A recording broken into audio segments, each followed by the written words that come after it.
Let's talk about the risk and adversarial standpoint when it comes to AI. What are some of the risks that you're seeing in your space?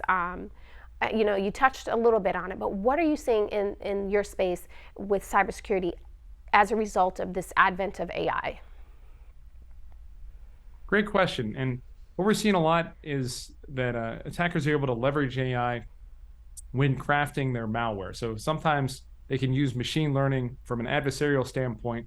They can place malware on a device or on a system, and then incorporate some machine learning with that malware so that the malware learns the steady state, the common protocols, the common network traffic that occurs on that network that is infected. And then it can start to mimic that behavior to help avoid detection. So by incorporating machine learning with the malware itself, the code of the malware is able to adapt to its environment to help avoid detection by some of these detection technologies that we have. And if you have, the goal a lot of times with attackers, ransomware is still a major concern. So the longer an attacker can have a piece of malware or backdoor in place on a network, the more data they can exfiltrate from that network.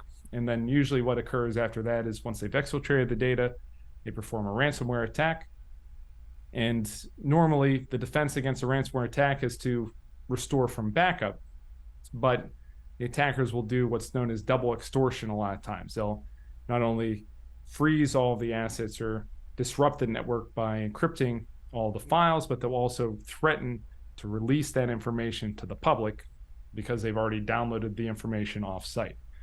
So it's impossible to just protect against that by restoring from the backups, because the attackers have your data and they can release it. Yeah. So that's how the attackers are often successful there. So that's one way in which we see AI helping the malware itself. Of course, it helps. Hackers are very good at sharing information, sharing different pieces of malware. There's oftentimes malware as a service. You have APT, advanced persistent threat groups, that develop malware and then license that malware, much like cybersecurity companies will license protection software. So we have malware companies essentially operating on the dark web, licensing out malware for the use of different attacks. We have ransomware as a service companies as well who specialize in ransomware. And a lot of times these companies will use AI to help generate their malware.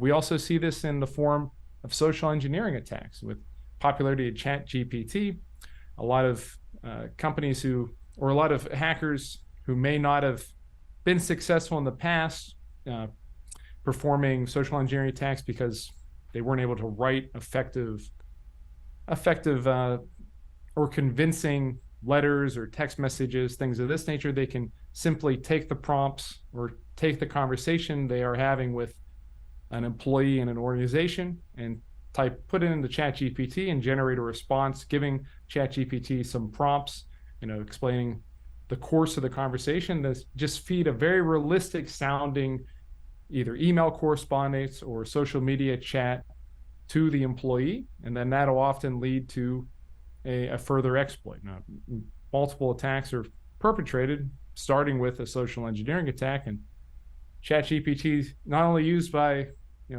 normal people, but it's also used by these attackers to help make those attacks a little more effective, make them sound a lot more convincing.